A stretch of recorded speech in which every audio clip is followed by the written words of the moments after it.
The Phoenix Suns finished last season with the best record in the NBA by a mile.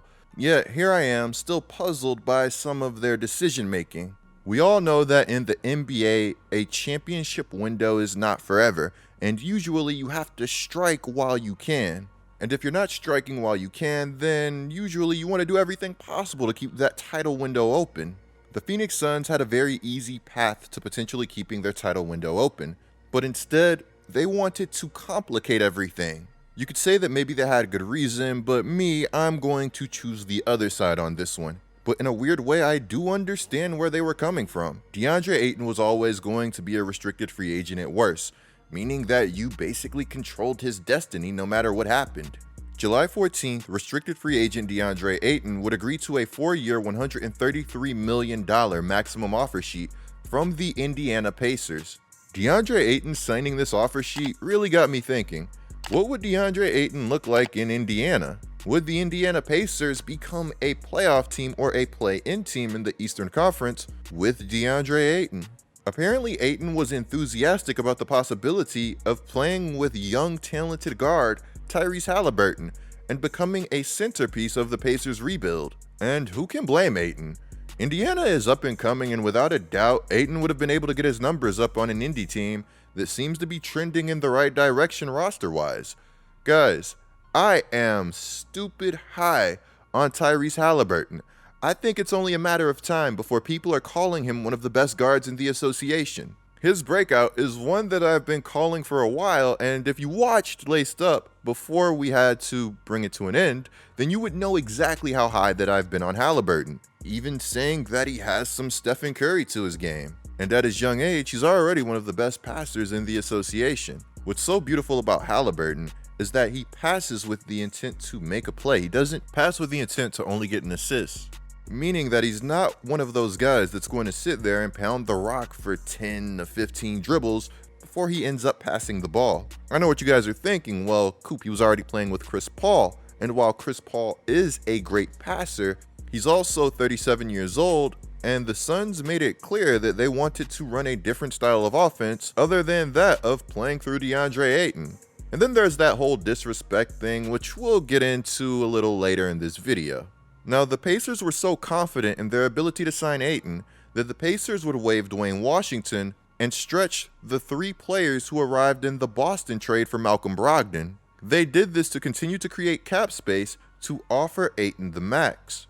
In my opinion, the Pacers' confidence truly stemmed from the place of calling the Phoenix Suns bluff. Despite both Woj and Shams reporting things like, the Suns had made it clear throughout free agency that the franchise intended on bringing Ayton back. They were committed to spend in order to continue competing for a title.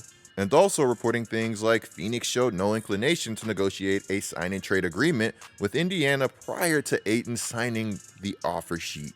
You have to take reports like this with a grain of salt. According to Windhorse, the Suns and the Pacers couldn't agree on the terms of the DeAndre Ayton trade, and the Pacers got tired of waiting and eventually shot their shot. Given the way that things played out, this just seems like the more likely scenario, and while I do understand that the Suns never intended to lose Ayton for nothing, I also understand that the Suns have not respected Ayton throughout this entire process. I'll say it again, Ayton took on a smaller role with the addition of CP3, which would shrink his value while the Suns would win more games, only to have that used against him when it came to negotiations.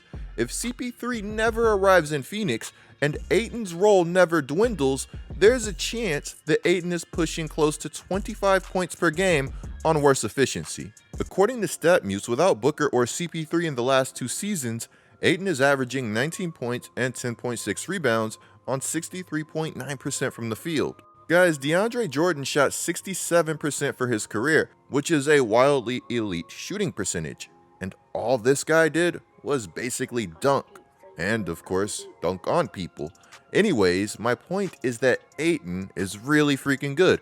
And regardless of whatever you thought about him and his motor or production, he was always the key to you, being the Phoenix Suns, competing at least for the foreseeable future. You drafted this guy over Luka Doncic. I don't know if DeAndre Ayton was worth the max for every team in the league, but he was worth the max to you. So why not just try to keep him happy or at least put on a facade that you're trying to keep him happy like most good franchises do. Let's not forget that Monty Williams publicly called him out after a Game 7 blowout in which the Suns were utterly embarrassed on their home floor, when there was more than enough blame to go around, and if he quit on the team, he certainly wasn't the only one that quit in that game. Now apparently as soon as the Suns received the 4-year $133 million offer sheet, the franchise matched it. Maybe this was damage control, maybe they knew that Indy was tired of the BS, or maybe Woj and Shams were somehow right all along. I don't know guys, let me know what you think down in the comments below. Now that Ayton is secure, the Suns cannot trade Ayton until January 15th, and they also can't trade him for a full year without his consent. According to Woj and Windhorse, this will make the Suns potentially getting Kevin Durant a lot more complicated, closing some of the windows that they had planned to pursue. If I'm Ayton, in my head, I'm thinking January 15th, it's up. But on a serious note, there are probably going to be more reports that start to drop stating that this is all water under the bridge. Personally, I'm not going to buy them. I think that the Suns' start to next season is going to be extremely telling when it comes to this whole DeAndre Ayton situation.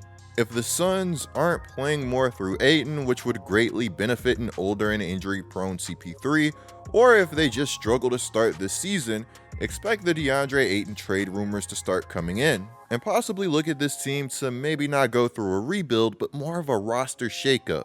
At the end of the day, DA did get paid though, so maybe everything will be all good. Ayton getting paid would put the Suns $16 million in the luxury tax, which kudos for going into the tax. That's a good sign in itself, but most teams aren't content paying the tax for teams that aren't winning at a high rate. So again, if the Suns are struggling around mid-season, I would fully expect to see some sort of roster shakeup.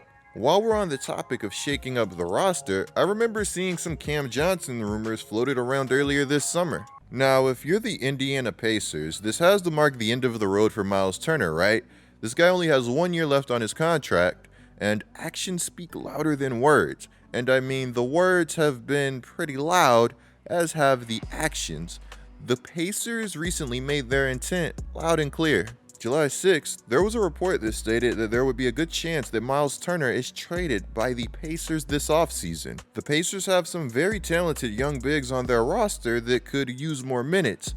At this point, I think that we are all waiting and ready for a Miles Turner trade, including Miles Turner. If you're a Pacer, specifically Tyrese Halliburton, you have to love what the Pacers have tried to and have put around you already. They're moving smart, but also seizing the opportunity if it presents itself. If there's a demand for it, maybe I'll do a Pacers breakdown soon. I can talk about Halliburton and the slept-on direction of this team for days. I'm a big fan of Duarte. They just added Mathurin, Isaiah Jackson, Goga, and Jalen Smith. I mean, there's a lot of upside for this team that I don't think has been fully realized. Let me know what you guys think of everything down in the comments below. If you were the Phoenix Suns, what would your next move be? Clicking the video on the screen right now is a great way to support my channel. I'm GETLIKECOOP, bringing you guys the scoop until our next upload.